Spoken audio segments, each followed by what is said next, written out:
In this video, my friends, we will discuss about secret number of RSI. RSI का एक ऐसा number दोस्तों आज की वीडियो के अंदर जानने की कोशिश करेंगे जो आपको बहुत ही इंपॉर्टेंट नॉलेज देता है. Many people talking about sir market above है, मार्केट तेजी में है, हम सबको पैसा लगा लेना चाहिए, not to worry about it, market ऊपर जाएगा. तो काफी सारे लोग मुझे इस तरीके से कहते हैं. तो मैं हमेशा कहता हूं कि अगर मार्केट ऊपर है तो आप अपने प्रॉफिट को जरूर एंजॉय करिए, लेकिन हमेशा ध्यान में रखिए कि ऊपर की मार्केट कभी भी करेक्ट कर सकती है, कभी भी क्रैश कर सकती है. क्योंकि जब कोई चीज ऊपर जा रही होती है तो एक छोटी सी छोटी न्यूज भी मार्केट को बहुत ज्यादा इंपैक्ट करती है और बहुत ज्यादा हिला देती है. एक रीजन उसका यही है क्योंकि जिन लोगों ने प्रॉफिट बनाया हुआ होता है वो प्रॉफिट बुकिंग करने आ जाते हैं. भाई बेचो, जितना प्रॉफिट आ रहा है उतना बेचो. और ऊपर के लेवल पे जो स्मार्ट ट्रेडर है वो शॉर्ट सेलिंग करने पे आ जाते हैं, वो और नीचे गिरा देते हैं. और वो इसलिए नीचे गिराते हैं क्योंकि उनको नीचे के लेवल पे खरीदने का मौका मिलेगा. राइट. तो आज की वीडियो में एक आरएसआई का एक ऐसा नंबर आपके साथ शेयर करने वाला हूं कि अगर ये नंबर आपने नोट कर लिया ना तो ये आपको जिंदगी भर काम आता रहेगा और आप हमेशा अलर्ट रहेंगे कि कहां आपको प्रॉफिट बुकिंग करनी चाहिए और कहां पर आपको अलर्ट होना चाहिए एज पर आरएसआई इंडिकेटर. तो चलिए शुरू करें. लग रहा है ना इंटरेस्टिंग लग रहा है ना. चलिए शुरू करते हो, जानते हैं.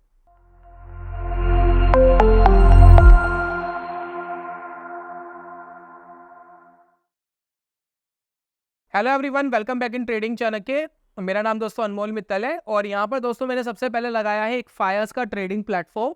और इसके अंदर दोस्तों हम देखेंगे कि मार्केट किस तरीके से हमें एक सीक्रेट नंबर देता है, यानी टेक्निकल एनालिसिस में आरएसआई इंडिकेटर हमें कौन सा ऐसा सीक्रेट नंबर देता है जिसके ऊपर हमें हमेशा ध्यान रखना चाहिए, उसके बारे में दोस्तों बात करते हैं. प्लस मार्केट के अंदर एक सीक्रेट मंथ भी बताऊंगा मैं आपको कि वहाँ पर कुछ ना कुछ भूचाल होता ही है मार्केट के अंदर जब वो मंथ आता है. तो आप अलर्ट हो सकते हैं भाई ये मंथ बड़ा खतरनाक होता है. तो चलिए देखते हैं कि कौन सा वो मंथ है, कौन सा वो नंबर है. अब यहाँ पर देखिए हमने नॉर्मली चार्ट लगाया निफ्टी 50 का. वन डे का टाइम फ्रेम दोस्तों मैंने लगाया. वन डे के टाइम फ्रेम पे बहुत सारे लोग ट्रेड करते हैं, 1 आवर के टाइम फ्रेम पे बहुत सारे लोग ट्रेड करते हैं, इवन 15 मिनट के टाइम फ्रेम पे भी बहुत सारे लोग ट्रेड करते हैं. काफी लोग आरएसआई ट्रेड करते हैं. मैनी पीपल टॉकिंग अबाउट भी sir RSI above 70s over what level, keep alert, यहाँ पर भेज दो. many people talking about RSI below 30 is the oversold level और यहाँ पर खरीद लेना चाहिए. मैं हमेशा कहता हूँ मार्केट के अंदर कभी भी ये प्रिडिक्शन करो ही मत कि मार्केट कहाँ से ऊपर जा सकता है, कहाँ से नीचे जा सकता है. काफी लोग ये कहते हैं ना 60 से ऊपर RSI है और मार्केट बहुत तेजी से ऊपर जा सकता है. गारंटी तो नहीं है ना कि जा सकता है, प्रोबेबिलिटी है. तो ये वही प्रोबेबिलिटी है जो 30 वाले की प्रोबेबिलिटी है कि मार्केट यहाँ पर सपोर्ट में है. तो सेम ही चीज है. मार्केट एनालिसिस का गेम ही नहीं है. मार्केट है सिर्फ रिस्क मैनेजमेंट करने का खेल. तो रिस्क मैनेज करना है. तो आज की वीडियो में आरएसआई का एक ऐसा नंबर बता रहा हूँ जो आपके रिस्क को मैनेज करने में आपकी मदद करेगा, प्लस आपके प्रॉफिट लॉकिंग के अंदर आपकी मदद करेगा. सबसे पहले दोस्तों हमें क्या करना होता है, मार्केट के अंदर अननेसेसरी के टाइम फ्रेम में यूज करना पसंद नहीं करता. एक ऐसा टाइम फ्रेम यूज करो अगर उसके टेक्निकल के अंदर कुछ हो रहा है ना तो ऑब्वियसली मार्केट के अंदर भूचाल आएगा. अगर उसके टेक्निकल में कुछ हो गया और वो टाइम फ्रेम वो है जो कोई यूज नहीं करता, बहुत ही रेयर पीपल यूज करते हैं. मैंने कुछ वीडियोस में प्रमोट करना शुरू करा इस टाइम फ्रेम को, लेकिन लोग यूज नहीं करते. आज भी 99% लोग यूज नहीं करते. हमारे व्यूअर्स करते हो तो बात अलग है. वो टाइम फ्रेम है दोस्तों 1 मंथ का टाइम फ्रेम. जब भी दोस्तों मैं इस तरीके की बात कहता हूँ मार्केट के अंदर 1 मंथ का टाइम फ्रेम यूज कर लो तो मैनी पीपल बोलते हैं यार पागल हो गया, इसका दिमाग खराब है. कौन करता है यार 1 मंथ का टाइम फ्रेम? यहाँ तो बुढ़े हो जाएंगे यहाँ पर सिग्नल पकड़ते पकड़ते, पता ही नहीं लगेगा. क्योंकि ट्रेडिंग जो है ना बोरिंग गेम है. यहाँ से पैसा बनाना है बहुत ज्यादा बोरिंग काम. और जिनको एक्साइटमेंट चाहिए ना वो छोटे टाइम फ्रेम यूज करके एक्साइटमेंट लेते हैं. हाँ ये खरीदा, ऊपर गया, बेच दिया, नीचे गया, स्टॉप लॉस ले लिया. तो एक्साइटमेंट करनी है तो छोटे टाइम फ्रेम ले लो. पैसा बनाना है तो बड़े टाइम फ्रेम पे शिफ्ट हो जाओ. ऑटोमेटिक आपको पैसा बनाने में बहुत हेल्प मिलेगी. मैं आपको कह रहा हूं कि सिंपल से सिंपल टेक्निकल एनालिसिस भी कर लोगे ना आप मंथली टाइम फ्रेम के अंदर, मजा आ जाएगा आपको. यकीन मानिए, चार्ट यूज करके तो देखिए आप.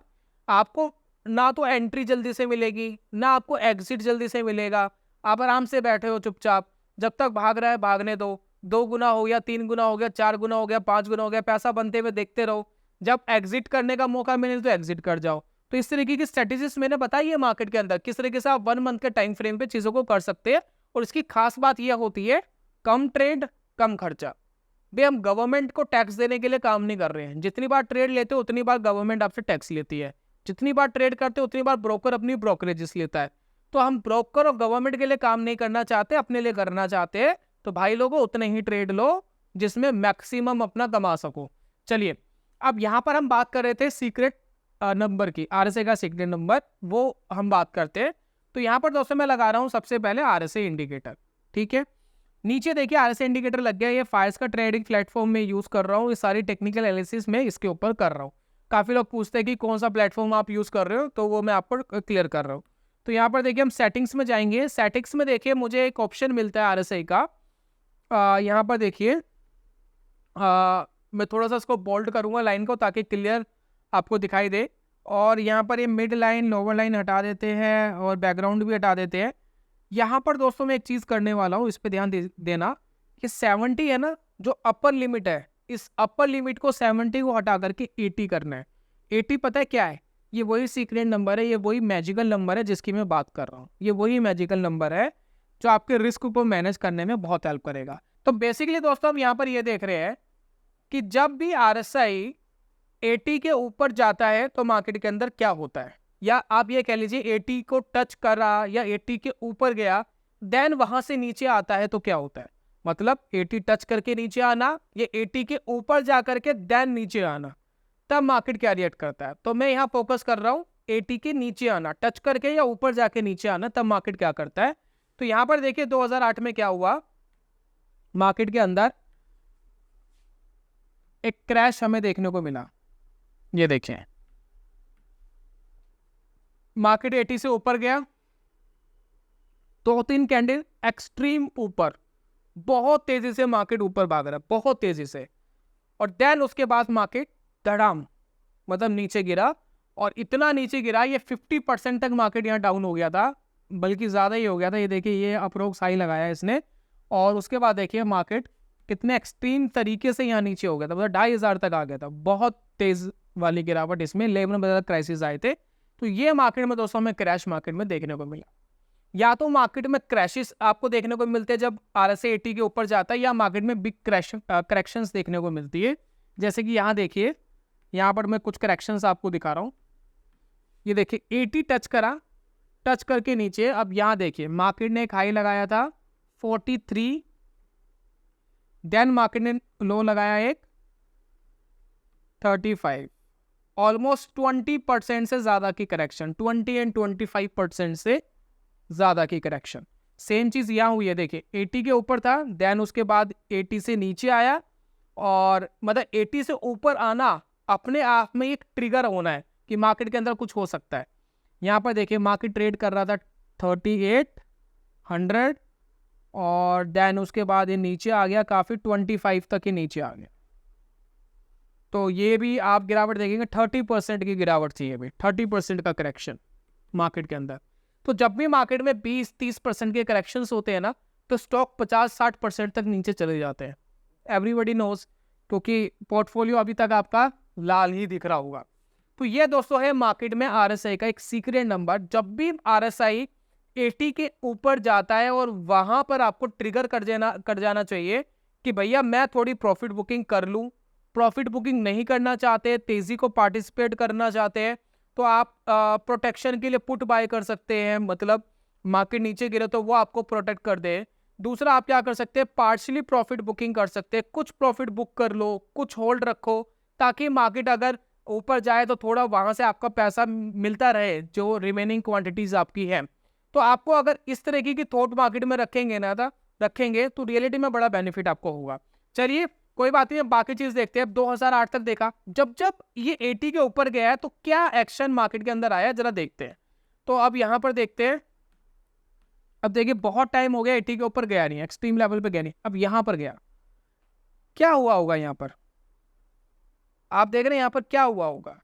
2008 वाला जो क्रैश था ना, अगर वहां नोटिस आपने करा होगा तो वो सितंबर मंथ के बाद मार्केट में एक तेजी आई थी। सितंबर मंथ से स्टार्ट हुआ था, मतलब एक नई ईयर में क्रैश आया, लेकिन 2-3 महीने पहले उसकी शुरुआत हो गई। मतलब सिग्नल जो मिला था वो तब मिला था। यहाँ भी आप देख रहे हैं सितंबर मंथ के बाद आप देख रहे हैं 80 के ऊपर गया, और उसके बाद आप देखिए मार्केट के अंदर एक करेक्शन, बड़ी करेक्शन आपको देखने को 80 ये देखिए यहाँ गया, और न्यू ईयर में आप देखिए मार्केट का ये हाल हुआ, ये देखिए क्रैश आ गया, बड़ा क्रैश है। 9,000 से मार्केट लगभग 7,000 तक आ गया, लगभग 30% के आसपास का क्रैश है, 30% तक मार्केट गिर गया। चलिए दोबारा देखते हैं 80 के ऊपर कब जाता है। चल भाई बता। अभी देखिए कोरोना वाला क्रैश आया था, अनएक्सपेक्टेड क्रैश था, और किसी को नहीं पता था कि इतना ज़्यादा पैंडेमिक फैल जाएगा। तो हो सकता है कि मार्केट पहले ऊपर भागने वाला हो, तो ये कुछ ऐसा था जिसके अंदर क्रैश आने से पहले आपको 80 का लेवल नहीं मिला। अब देखते हैं आगे क्या हुआ। अब देखिए यहाँ मिला 80 का लेवल, ये वही है, देखिए सितंबर के बाद वाला महीना है, नवंबर से पहले का है, और देन 2022 में इसका थोड़ा ज़्यादा इम्पैक्ट आया। तो यही हुआ था 2008 में, यही हुआ था 2015 में, यही हुआ है यहाँ पर। आप सितंबर से जस्ट उसी के आसपास आप देख रहे हैं मार्केट के अंदर क्या हो रहा है। और उसके बाद आप देखिए मार्केट के अंदर एक क्रैश आया, मतलब क्रैश नहीं है, करेक्शन कह सकते हैं, करेक्शन आई और अच्छी करेक्शन है, बड़ी करेक्शन है मार्केट के अंदर। आप देखिए मार्केट ने एक हाई यहाँ लगाया ऑलमोस्ट 18,500 के आसपास, और मार्केट ने एक लो लगाया ऑलमोस्ट 15,000 के आसपास। तो अगर मैं कैलकुलेट करूं तो ऑलमोस्ट 20% का ये करेक्शन है। जो बड़ा करेक्शन होता है निफ्टी के अंदर, स्टॉक 40-50% तक नीचे गिरते हैं। तो सेम सिनेरियो हो रहा है, और सेम मंथ के आसपास हो रहा है, मतलब सितंबर के बाद से शुरुआत होती है और अगले ईयर तक एक्सटेंड हो जाती है। और यही काम हम बार बार देख रहे हैं। अब देखते हैं और दिख रहा है क्या कुछ मार्केट के अंदर। अब ये देखिए अब ये फिर हम सितंबर अक्टूबर में आ गए, ठीक है। वही नवंबर पास में, अगला साल पास में, अगले साल क्या होगा मेरा कोई कमेंट नहीं है, क्या होगा क्या नहीं होगा, लेकिन 80 के ऊपर गया देन उसके बाद ये नीचे आता हुआ दिखाई दे रहा है। कितना नीचे आएगा कितना नीचे नहीं आएगा, नोबडी नोस। हम सपोर्ट देख सकते हैं, रेजिस्टेंस देख सकते हैं, हम वॉल्यूम्स देख सकते हैं, हम ओपन इंटरेस्ट देख सकते हैं, हम पैटर्न्स देख सकते हैं, लेकिन 100% मार्केट में कुछ नहीं होता ना भाई। हम जो बोल दे वो 100% हो जाए, दुनिया का पैसा हम अपने घर ले आएंगे, मैं बहुत बार कहता हूँ। तो 100% नहीं होता। हम एनालिसिस अपनी कर लेंगे, सप्लाई बता देंगे, डिमांड्स बता देंगे, बहुत सारी चीज़ें बता देंगे, लेकिन नहीं पता। तो इतना सारा जो हमने पुराना इतिहास देखा, वही सितंबर के बाद से कुछ होता है मार्केट के अंदर, एक पीक बनता है, दैन अगले साल तक वो चीज़ें एक्सटेंड हो जाती है। और 80 जो है एक इम्पॉर्टेंट पॉइंट है, हर बार एक कॉमन पॉइंट मार्केट में आता है जब वो 80 के ऊपर होता है। तो यानी हम सही सोच रहे थे RSI इंडिकेटर के बारे में, जब वो 70-80 से ऊपर जाता है तो ओवरबॉट होता है। जी हाँ, सोच तो आप सही रहे थे, लेकिन टाइम फ्रेम आपका गलत था। टाइम फ्रेम क्या होना चाहिए था? टाइम फ्रेम आपका होना चाहिए था मार्केट के अंदर बड़ा टाइम फ्रेम, जो मैं आपको कंसिडर करता हूँ मंथली टाइम फ्रेम, जो आपको बिग पिक्चर देता है मार्केट के अंदर की। Keep alert. तो जब भी 80 से ऊपर जाए तो आपको अलर्ट हो जाना चाहिए, यानी आपको इन कैंडल्स पे अलर्ट हो जाना चाहिए था कि शायद यहाँ पर जो मेरे स्टॉक्स है जो मुझे अच्छे प्रॉफिट्स दे रहे हैं, तो मैं कुछ पार्शली प्रॉफिट्स के अंदर बुक कर लूँ, या मैं अलर्ट रहूँ कि जैसे ही मुझे एक रिवर्स सिग्नल मिले तो मैं एक लेवल अपना ढूंढ लूँ कि इस लेवल से अगर नीचे आ रहे हैं मैं इसको एग्जिट करके मार्केट से बाहर निकल जाऊं। अगर इतना दोस्तों आप मार्केट में काम करते तो रिस्क आपका मैनेज हो जाता है ना। तो रिस्क मैनेजमेंट हो गया, पैसा आपने कमा लिया। मार्केट मान लेते क्रैश करती है, देन उसके बाद आपको सिग्नल देती है, तो वापस आप मार्केट में प्ले कर सकते हो। अब काफ़ी लोग मुझसे पूछेंगे सर ऊपर जाएगी ये कैसे पता लगेगा? ऊपर जाएगी उसका भी बताऊंगा कि कैसे पता लगता है। इसी से पता लगेगा RSI से कि जब ऊपर जाएगी। और ज़रूरी नहीं है, मैंने आपको पहले ही बोला nobody knows where to market goes, लेकिन हम एक टेक्निकल एनालिसिस के थ्रू ये ज़रूर देख पाते हैं कि कहाँ से मार्केट रिवर्स हो सकता है या कहाँ से टेक्निकल ठीक हो गया। अब चलिए ये काम क्या निफ्टी में ही करता है क्या? क्या हम स्टॉक्स वगैरह में लगा सकते हैं इसको? देखना चाहते हैं? चलिए देखते हैं। अडानी भैया लगाते हैं, ठीक है ना, अडानी इंटरप्राइजेस है ना। अडानी की मेन मतलब मेन पेरेंट कंपनी आप जिसको बोलते हैं वो है ये अडानी की, ठीक है। तो ये स्टॉक दोस्तों गिरा था हाल ही में, अडानी इंटरप्राइजेस। और जब ये गिरा था तो आप ये देखिए इसके अंदर क्या एक चीज़ कॉमन आपको दिखाई दे रही थी, ये देखिए। तो एक चीज़ दोस्तों हमें कॉमन दिखाई दे रही थी कि RSI 80 से ऊपर चला गया था। तो जैसे कि मैंने बोला RSI 80 से ऊपर चला गया है, मैं बहुत ज़्यादा इंटरेस्टेड नहीं हूँ, लेकिन अगर RSI 80 से नीचे आ रहा है तो वो मेरे लिए बहुत ज़्यादा इंटरेस्टिंग पार्ट है। तो जैसे कि आप देखेंगे मार्केट के अंदर यहाँ पर कंसोलिडेशन फेज था, और जब जब ये RSI ऊपर था बहुत तेज़ी से स्टॉक भागा तभी है। मैं आपको ये नहीं कह रहा कि अगर RSI से ऊपर गया तो वहाँ से नीचे ही जाएगा, वहाँ से बहुत तेज़ी से स्टॉक भाग रहा होता है, और जब भी शार्प मोमेंटम आता है तो एक करेक्शन की पॉसिबिलिटी बनती है। तो जब एक शार्प मोमेंटम आ रहा है तो आपको अलर्ट होना है, आपको एग्जिट नहीं होना। पार्शली प्रॉफिट बुकिंग आप कर सकते हो, आप अलर्ट हो सकते हो, अपने स्टॉप लॉस को ट्रेल कर सकते हो, क्योंकि अबव 80 ही मार्केट के अंदर तेज रफ्तार से स्टॉक भागता हुआ आपको दिखाई दिया, बहुत तेजी से भागता हुआ दिखाई दिया, लेकिन यही वो लेवल था जहां पर मार्केट में ये स्टॉक क्रैश होता हुआ भी दिखाई दिया। तो जैसे ही ये देखिए ये नीचे आया, काफी नीचे आया, देखिए इस कैंडल पे काफी नीचे आ गया था ये RSI, और ये ब्रेक कर दिया था, जितना भी इसका कंसोलिडेशन था ये ब्रेक हो गया था यहाँ पर। देन उसके बाद देखिए एक स्ट्रॉन्ग क्रैश, तो 4000 वाला स्टॉक आपको दिखा 800 रुपये नहीं 900 रुपये के आसपास, 900 1000 रुपये के आसपास आ गया था, क्रैश आ गया। अब यहाँ पर आ गई थी हिंडनबर्ग की रिपोर्ट। टेक्निकल को नहीं पता था हिंडनबर्ग की रिपोर्ट आने वाली है नहीं आने वाली, लेकिन टेक्निकल को यह पता था कि शेयर बहुत तेजी से भाग रहा है, बहुत शार्प भाग रहा है। तो कहीं ना कहीं हमें प्रॉफिट बुकिंग बीच बीच में करती रहनी चाहिए। आप प्ले भी कर रहे हो अगर तो प्ले करते रहो, उसमें प्रॉब्लम नहीं है, लेकिन आप तैयार रहो कि अगर क्रैश होता है तो भाई मैं अपना प्रॉफिट लॉक करके मैं तो भाग जाऊंगा, बाकी देखी जाएगी। उसके बाद देखते हैं क्या पहले भी कुछ ऐसा हुआ है क्या इसमें, क्या 80 के आसपास आकर के क्रैशिंग हुई है। अब ये देखिए 80 के आसपास आया था मेरे ख्याल से, देखिए यहाँ पर एक क्रैश हुआ था, पता नहीं क्रैश हुआ था, स्प्लिट हुआ था, क्या हुआ था इस टाइम पे, तो लग तो रहा है। अब यहाँ पर देखिए, ये देखिए, ये देखिए 80 से ऊपर आया, तेजी से भागा। अब यहाँ कोई हिंडनबर्ग की रिपोर्ट नहीं थी, यहाँ पर ऑल ओवर मार्केट क्रैश कर रहा था तो ये भी क्रैश कर गया। उससे पहले देखिए ऑल ओवर मार्केट यहाँ क्रैश कर रहा था तो ये भी कर गया। अब चाहे कैसे भी हो, लेकिन टेक्निकल में तो दिख रहा है। अब अडानी पोर्ट्स अगर हम देखें तो यहाँ पर देखिए रिसेंटली, अभी देखिए जो हिंडनबर्ग की रिपोर्ट आई थी उस टाइम अगर आप देखेंगे अडानी पोर्ट को, तो ये 80 के आसपास टच कर रहा था, वह हिंडनबर्ग की रिपोर्ट आई तो उसके बाद ये नीचे गिर गया, तो 1000 रुपये के आसपास स्टॉक ट्रेड कर रहा था और 400 रुपीज तक का इसने लो लगाया, तो एक क्रैश पॉइंट आया। उसके बाद अगर आप देख रहे हैं वापिस ये पहुंच गया, वापिस 80 के लेवल पे पहुंच गया, ये मतलब लेवल तोड़ दिया, मतलब ऊपर के लेवल पे चला गया। देन उसके बाद देखिए मार्केट में फिर एक स्ट्रॉन्ग करेक्शन आपको देखने को मिली। 1600 का स्टॉक ने एक हाई लगाया था, 1300 का लो ऑलरेडी लगा चुका है, तो ये देखिए 80 के आसपास से वापस आया था।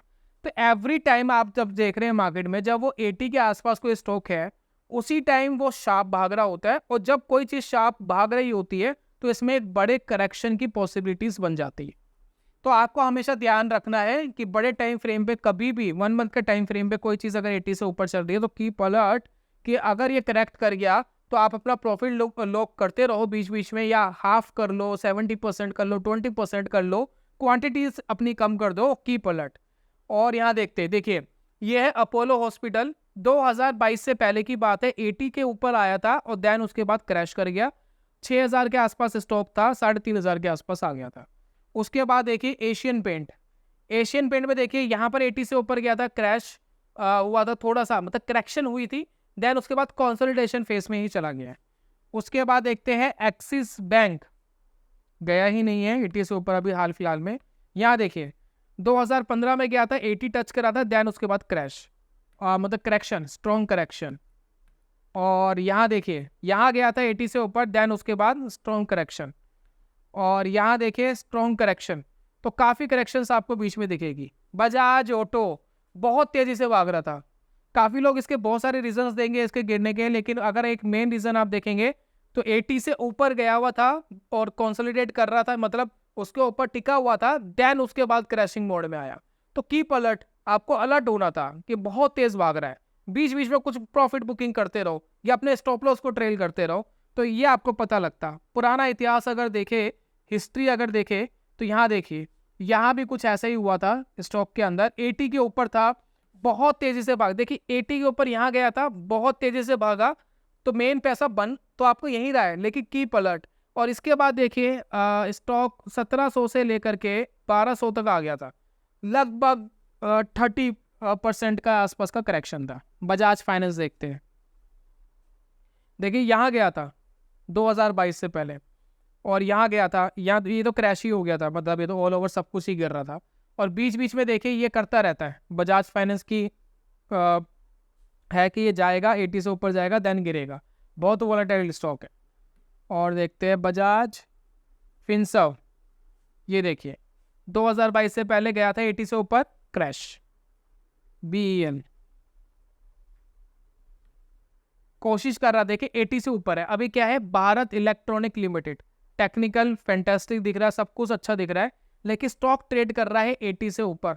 तो यहाँ पर क्या रहना चाहिए, आपको अलर्ट रहना चाहिए। मैं ये नहीं कह रहा कि यहाँ से गिर ही जाएगा, लेकिन कीप अलर्ट। प्रॉफिट आ रहा है, कुछ पार्शियली प्रॉफिट बुकिंग के बारे में सोच सकते हैं इस तरीके के टेक्निकल के अंदर। और ये कोई एडवाइस नहीं है भारत इलेक्ट्रॉनिक, किसी के पास है नहीं है, कोई एडवाइस नहीं है, बेच मत देना मेरे कहने के ऊपर, मैं कोई फाइनेंशियल एडवाइजर नहीं हूँ आपका। लेकिन यहाँ पर आपको इस तरीके के टेक्निकल के अंदर अलर्ट होने की जरूरत होती है कि इफ बाय चांस स्टॉक गिरे तो एक करेक्शन की एक बहुत स्ट्रॉन्ग पॉसिबिलिटी रहती है। BPCL ये देखिए ऑलरेडी अभी रिसेंटली टच करा था भाई साहब ने 80, और वहां से देखिए सीधा काफी अच्छा करेक्शन आ गया। और देखते हैं भारतीय एयरटेल 80 से ऊपर चला गया है, और पता ही है आपको, ठीक है ना, मैं नहीं बोलूंगा, ज़्यादा बोलूंगा तो विवाद हो जाता है मार्केट के अंदर। सेबी वैसी अलर्ट है, तो हम वैसे डरे डरे घूमते, सेबी से कोई रूल रेगुलेशन कोई वॉलेंस ना हो जाए। तो ये दोस्तों होता है मार्केट के अंदर, जब मार्केट 80 से ऊपर होता है तो आपको अलर्ट होने की ज़रूरत होती है। अब दोस्तों मैं आपके साथ में एक चीज़ रखना चाहता हूँ कि मैनी पीपल टॉकिंग अबाउट, सब क्रैश का तो पता लग रहा है, ठीक है, क्रैश आ सकता है या ओवरबॉट लेवल पर हो गया, अलर्ट होना चाहिए, पार्शली प्रॉफिट बुकिंग करनी चाहिए, स्टॉप लॉस को ट्रेल करना चाहिए। अगर क्रैश हो गया है तो कैसे पता लगेगा कि टेक्निकल कब ठीक हो गया, है ना। बहुत बार हम इस तरीके की बातें करते हैं, तो बड़ा सिंपल है, बहुत सिंपल। आपको एक चीज़ लगा लेनी है अपने RSI इंडिकेटर के अंदर ही, जो ये फायर्स का ट्रेडिंग प्लेटफॉर्म में यूज़ कर रहा हूँ। इसके अंदर आप देखेंगे यहाँ पर मुझे एक मूविंग एवरेज मिलती है, यहाँ देखिए मैं इसको लगा लेता हूँ, ठीक है। सेटिंग्स देखिएगा, दोनों को मैंने 14 पीरियड्स का लगाया है, मतलब RSI की लेंथ भी 14 पीरियड्स की है, SMA की लाइन भी 14 पीरियड्स की है, दोनों में लगा ली। सिंपल मूविंग एवरेज दोस्तों मैंने लगा ली। तो अगर RSI मूविंग एवरेज के नीचे आ गया है, जैसे कि देखिए मार्केट के अंदर ये 2020 वाला क्रैश आया था, मैं इसका एग्जांपल आपको दिखाता हूँ। जैसे कि देखिए मार्केट में क्रैश आया था, तो RSI सबसे पहले क्या करेगा, मूविंग एवरेज के नीचे आएगा। जैसे कि देखिए इस कैंडल पे हमें पता लग गया था कि RSI मूविंग एवरेज के नीचे आ गया, तो यानी टेक्निकल खराब हो गया है। टेक्निकल ठीक होने का सिग्नल बिल्कुल इसके उल्टा है, यानी वाइस वर्सा है। यानी जब भी RSI मूविंग एवरेज के ऊपर जाएगा तो आप समझ जाइए टेक्निकल ठीक हो गया। तो अगर आप यहाँ पर बहुत सारे स्टॉक्स देखेंगे तो उनके अंदर सेम चीज़ ही आपको देखने को मिलेगी। तो यहाँ पर देखिए अडानी के अंदर यहाँ टेक्निकल ठीक हुआ था, देन उसके बाद वापस टेक्निकल खराब होता हुआ दिखाई दे रहा है।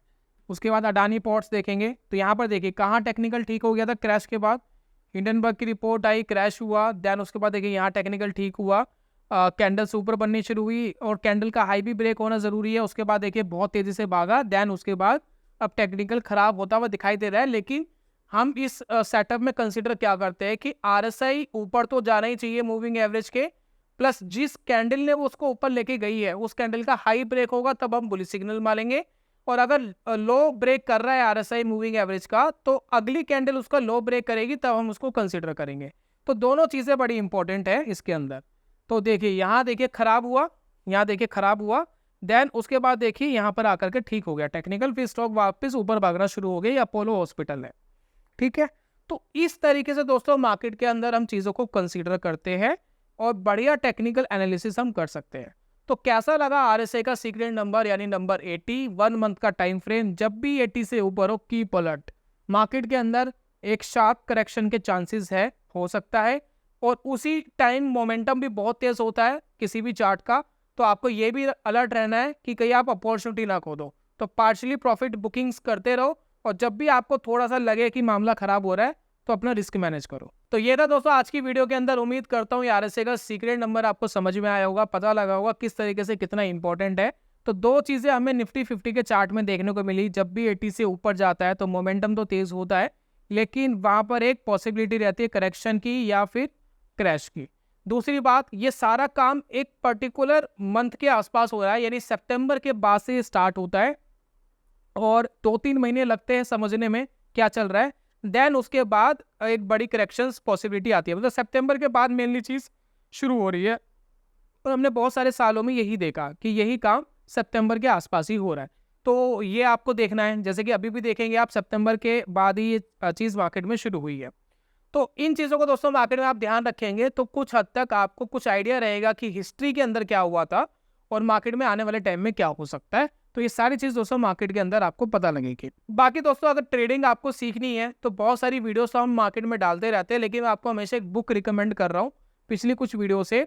आपको इसका लिंक वीडियो के ऊपर ही दिखाई दे रहा होगा, राइट हैंड साइड नीचे की तरफ बॉटम पे आपको एक लिंक दिखाई दे रहा है। और इस बुक को मैंने रिकमेंड इसलिए करा है क्योंकि काफ़ी लोगों को माइंडसेट का बड़ा इशू है, ज़्यादा लोगों को माइंडसेट का इशू है। साइकोलॉजी नहीं पता कि मार्केट में ट्रेडर की क्या साइकोलॉजी होनी चाहिए, माइंडसेट क्या होना चाहिए। तो एक बुक है ट्रेडिंग इन द जोन। इस बुक के अंदर कोई स्ट्रेटेजीज नहीं बताइए आपको कि क्या स्ट्रेटेजीज मार्केट में यूज़ करनी है, लेकिन आपकी खुद की स्ट्रेटेजी और खुद की एनालिसिस से आप मार्केट में कैसे बेहतर कर सकते हैं, ये दोस्तों बताया गया है। तो आप इस बुक को हिंदी इंग्लिश दोनों में ही अवेलेबल है और आप इसको खरीद करके मार्केट के अंदर इसको 2-3 बार पढ़ लीजिए ताकि आपके दिमाग में बैठ जाए और सामने बुक रहेगी। जब आप उसको पढ़ते हैं, जब उसको पूरा मटेरियल आप पढ़ते हैं तो आपको रियलिटी में समझ में आता है कि बुक आपको क्या कहने की कोशिश कर रही है। वो हम क्या करते हैं 15-20 मिनट की समरी देख लेते हैं। ट्रेडिंग इन द जोन हमने देख लिया, यूट्यूब के ऊपर समरी देख ली। तो एक सिंपल सी बात है भाई, 30 दिन की रोटी की भूख एक दिन में तो मिट नहीं सकती है। तो बुक के अंदर बहुत मटेरियल होता है जो 15 मिनट के समरी के अंदर कंप्लीट नहीं होता है। बहुत सारे ऐसे एग्जाम्पल्स होते हैं जो आपको रिलेट कराते हैं कि कहाँ पर क्या हुआ था और कहाँ पर किस तरीके से चीज़ें हुई थी। तो वो करना दोस्तों समझना बड़ा ज़रूरी होता है, जो एक बुक के थ्रू आपको प्रॉपर नॉलेज मिलती है। तो मैं रिकमेंड करता हूँ कि आप एक बुक पढ़ के अपनी साइकोलॉजी को बेहतर कर सकते हैं। मेरे पास बहुत सारे कमेंट्स आते हैं, वो ज़्यादातर मैं यही देखता हूँ, थोड़ा माइंडसेट का बड़ा कंसर्न रहता है मार्केट में। तो ये तो दोस्तों आज की वीडियो के अंदर। बाकी अगर आपको फ्री में इंट्राडे ट्रेडिंग सीखनी है तो हमारा चैनल आप सब्सक्राइब कर सकते हैं, क्योंकि हमारे सब्सक्राइबर्स के लिए हमने एक कोर्स लॉन्च करा है और ये बिल्कुल फ्री ऑफ कॉस्ट है। इसके लिए कोई पैसा आपको नहीं देना है, जिसमें option scalping, option systematic trading और इक्विटी कैश के अंदर इंट्राडे ट्रेडिंग आप कैसे कर सकते हैं इसके बारे में बताया है। छोटा सा काम यही करना है, चैनल सब्सक्राइब करना है। देन एक गूगल फॉर्म हमने दिया है डिस्क्रिप्शन एंड कमेंट बॉक्स में, उस लिंक पे जाकर के एक फॉर्म आपको फिल करके हमें भेज देना है। हम आपको वो कोर्स 2 से 4 दिन के अंदर ईमेल के थ्रू प्रोवाइड करा देंगे, फ्री ऑफ कॉस्ट, कोई पैसा नहीं है। तो ये तो दोस्तों आज की वीडियो के अंदर। जल्दी मिलूंगा नेक्स्ट वीडियो में, तब तक के लिए goodbye, God bless you, bye bye दोस्तों।